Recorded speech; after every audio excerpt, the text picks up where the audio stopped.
Good afternoon, everybody. My name is Justin Willis with ReadyCare Industries, and today we're going to be talking about the installation process of our 32-ounce tamper-resistant oblong bracket.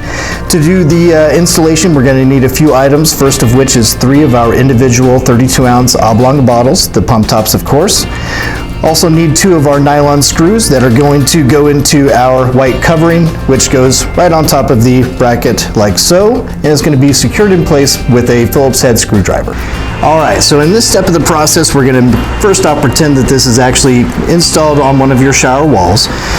Next up, now that we already have our 32-ounce bottles in place with our pump tops facing forward, we're going to pick up our tamper-resistant collar that goes right on top. Make sure to thread each of the pump tops through the openings, lay that flush on top, grab your Phillips head screwdriver and your 2 nylon screws.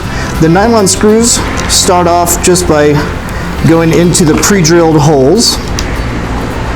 A little bit easier when it's on the wall, but let's just play with it for a second. These guys go right into place and then are secured with your Phillips head screwdriver like so. Real quick and easy.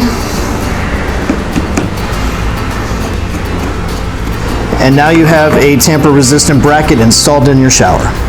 So now we have a fully secured 32-ounce oblong triple dispenser bracket installed in our showers. Now make sure that if you have any questions, reach out to myself, any of our team members here at ReadyCare Industries. You can also go to our website at www.readycare.com, or you can call our toll-free number at 800-477-4283.